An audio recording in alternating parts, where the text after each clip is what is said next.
अरहंताणम, नमो अरहंताणम, नमो अरहंताणम।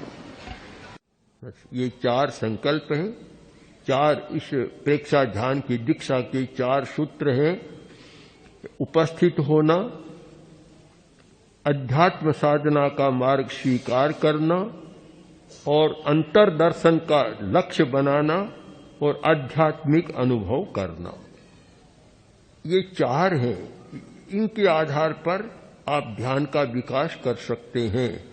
बाह्य दर्शन का विकास नहीं, इसलिए आंख बंद करनी होती है। प्रारंभ में अभ्यास नहीं होता तो आंख बंद करते हैं, किस लिए?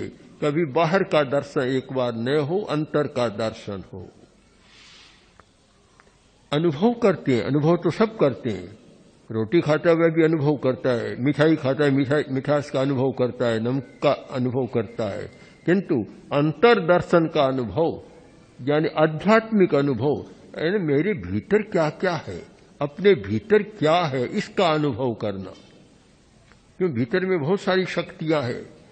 इस शरीर के भीतर हमारा ज्ञान है, दर्शन है, शक्ति है, आनंद है, सब शरीर के भीतर है। उसका भीतर का अनुभव करना, बाह्य का अनुभव तो बहुत होता है।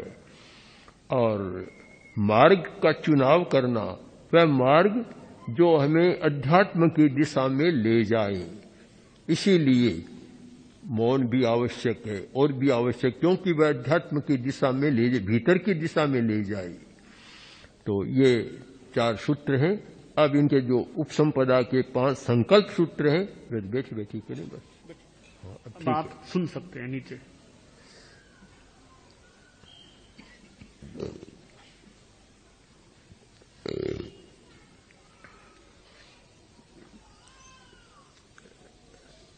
सबसे पहले एक सच्चाई को समझें कि 24 घंटा कोई आदमी कालबद्ध ध्यान नहीं कर सकता। एक कालबद्ध होता है, एक समय के लिए किया, 24 घंटा वह हो नहीं सकता। सब काम गृहस्थ करता है, साधु भी करता है, खाता है, पीता है, सब काम होते हैं, तो ध्यान कैसी होगा वह? एक होता है समयबद्ध ध्यान, एक होता है समय निरपेक्ष ध्यान, जो समय से प्रतिबद्ध नहीं है, और वह ध्यान है भावक क्रिया। प्रेक्षा ध्यान का एक महत्वपूर्ण प्रयोग है भावक क्रिया। क्रिया 2 प्रकार की होती है, एक द्रव्य क्रिया, एक भावक क्रिया। द्रव्य क्रिया वह है कि आदमी शरीर से तो काम करता है और मन कहीं भटकता रहता है, वह हमारी द्रव्य क्रिया है।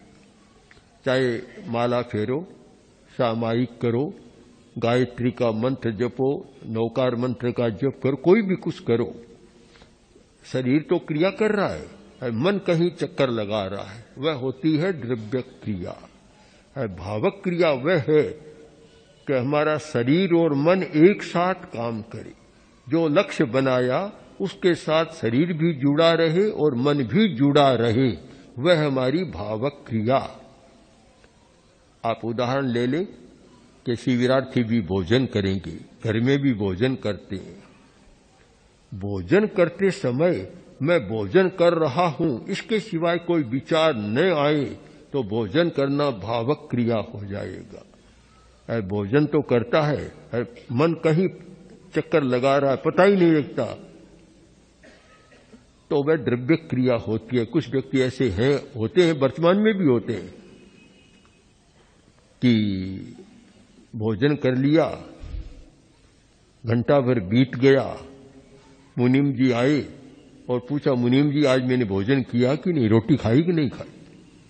क्योंकि वह द्रव्य क्रिया में याद नहीं रहता, फिर कुछ भी पता नहीं लगता। तो द्रव्य क्रिया से जो फल मिलना चाहिए वह नहीं मिलता। चाहे कोई धर्म की क्रिया करो, अगर आप द्रव्य क्रिया कर रहे हैं तो धर्म से मिलना चाहिए, आपको नहीं मिलता। भावक क्रिया, भावक क्रिया में जानते हुए करना। आहार योग बन सकता है, जानते हुए खाएं। चलना योग बन सकता है, गमन योग का प्रयोग कराया जाता है कि जानते हुए चले। तो यह है भावक क्रिया। भावक क्रिया का अभ्यास ये 24 घंटा का ध्यान है, निरंतर ध्यान। अगर अभ्यास हो जाए तो आदमी जो भी काम करे ये अनुभव रहे कि मैं ये काम कर रहा हूं। एक बहुत बड़ा प्रयोग है भावक क्रिया का। तो भावक क्रिया को हम एक तो ये समझे कि जानते हुए करना, दूसरा वर्तमान में जीने का अभ्यास है भावक क्रिया। वर्तमान में जीना, हम लोग बहुत कम वर्तमान में जीते। आप ध्यान से देखेंगे तो हमारा समय ज्यादा या तो अतीत में बीतता है या भविष्य में बीतता है। अतीत की स्मृतियों में आदमी चला जाता है या भविष्य की कल्पनाओं में चला जाता है, किंतु वर्तमान का क्षण बहुत छोटा है, बहुत कम आदमी जीते हैं। तो वर्तमान में जीने का अभ्यास यह हमारी भावक क्रिया। पहला सूत्र है जानते हुए करना, दूसरा भावक क्रिया का सूत्र है वर्तमान में जीने का अभ्यास, और तीसरा इसका सूत्र है सतत जागरूकता, अप्रमाद, अप्रमत्त अवस्था, जागरूक रहना। जो आदमी जागरूक होता है वह बहुत सफल होता है। एक प्राकृत में कहा गया है जागर मानस बद्धये बुद्धि। जो जागृत है उसकी बुद्धि का विकास होता है, जो जागृत नहीं है, सोया रहता है, उसका विकास नहीं हो सकता। तो भावक क्रिया के 3 सूत्र हो गए। यह अभ्यास जरूरी है। जिस समय ध्यान का प्रयोग चले ध्यान का करें, खाली रहे तब भावक क्रिया का अभ्यास करें। इसका दूसरा सूत्र है प्रतिक्रिया विरति। यदि प्रतिक्रिया विरति का अभ्यास हो जाए तो हम बहुत ज्यादा आनंद का जीवन जी सकते हैं। हमारे आनंद में, हमारी सुखानुभूति में, हमारे सुख संवेदन में सबसे ज्यादा कोई विघ्न डालने वाला, बाधा डालने वाला तत्व है तो वह है प्रतिक्रिया। हर बात पर प्रतिक्रिया हो जाती है। मैंने देखा एक आदमी बैठा था, स्वयं सेवक आया, उसने कहा भाई साहब यह रास्ता है, आप थोड़े इधर हट जाए। बस इतना कहना था और ऐसा लगा था कि आग और पानी दोनों साथ हो गए। इतना उछल पड़ा, इतना आवेश, मैं दूर से देख रहा था कि कितनी भयंकर प्रतिक्रिया होती है। ये एलोपैथी दवा लेते हैं, कहते हैं रिएक्शन होता है।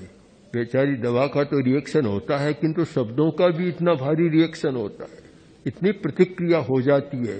बस थोड़ा सा कह दिया कि यह काम तुमने अच्छा नहीं किया, इतने में तो बस अब करूंगा ही नहीं, मैं अब नहीं करूंगा। मैं जब आप कहते अच्छा नहीं किया तो मुझे करना ही नहीं। हर काम के साथ प्रतिक्रिया जुड़ी हुई है। अगर ध्यान का अभ्यास करें तो इसमें जागरूक रहना है कि प्रतिक्रिया न हो। हर बात को मैं सुन सकूं, मनन कर सकूं, चिंतन कर सकूं, पर तत्काल कोई प्रतिक्रिया न करूं। प्रतिक्रिया विरति का अभ्यास। इसका तीसरा सूत्र है मैत्री भाव, मैत्री भावना का विकास। सबके साथ मैत्री सुनने में बहुत अच्छा लगता है। कितना अच्छा है कि मिट्टी में सब भूयेसु बेरंग मज्जन केणई। सब जीवों के साथ मेरी मैत्री है, किसी के साथ मेरा बैर विरोध नहीं। उपनिषद का भी एक सुंदर वाक्य है, सर्वा आशा मम मित्राणी। सारी दिशाएं मेरी मित्र है। बहुत अच्छा लगता है, परंतु व्यावहारिक रूप में मैं ये कहना पसंद करूंगा कि सब जीवों के साथ मैत्री है। यह तो हमारा एक सिद्धांत हो गया। पहले घर वालों के साथ मैत्री करें। बड़ा कठिन होता है। भाई का भाई के साथ मैत्री का संबंध रहे, यह बहुत आवश्यक है। दूसरे के साथ तो मैत्री हो जाती है, भाई के साथ मैत्री होना बड़ा कठिन है। जिनके साथ रहें उनके साथ मैत्री का प्रयोग करें। शांतिपूर्ण सहवास, मैत्री का प्रयोग बहुत कठिन है। हमारे 8वें आचार्य पूज्य कालूगणी कहते थे, कोई कहता कि इन दोनों में बड़ा प्रेम है, तो पूज्य कालूगणी कहते दोनों को साथ में रखकर देख लो। बस साथ में रहे प्रेम रह जाए तब मानना प्रेम है। दूर से तो सब मित्र है।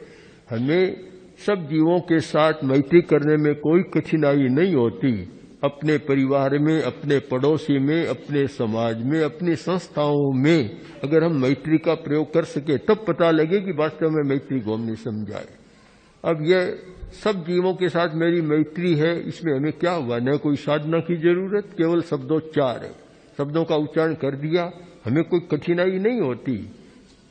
किसी के साथ लेन देन का संबंध है, व्यापार का संबंध है, व्यवहार है या संबंध है, पारिवारिक संबंध है, किसी का ससुराल है, किसी का पीहर है, कुछ है, उन सब के साथ अगर मैत्री रह सके तो वास्तव में समझना चाहिए मैत्री का कुछ विकास किया है।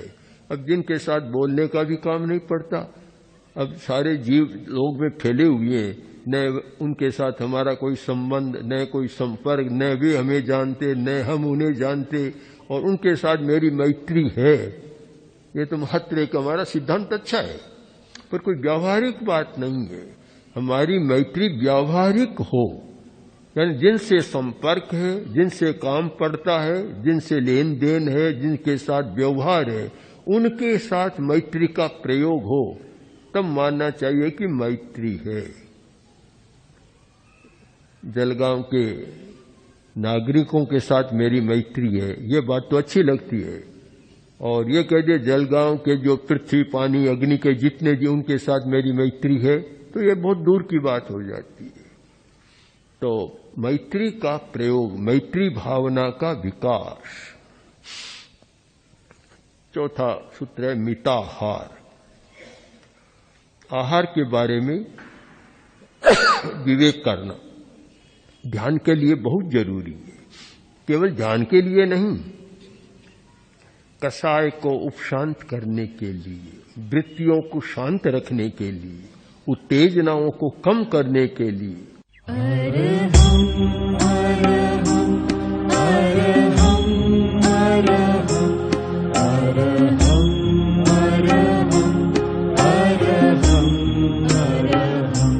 अरहम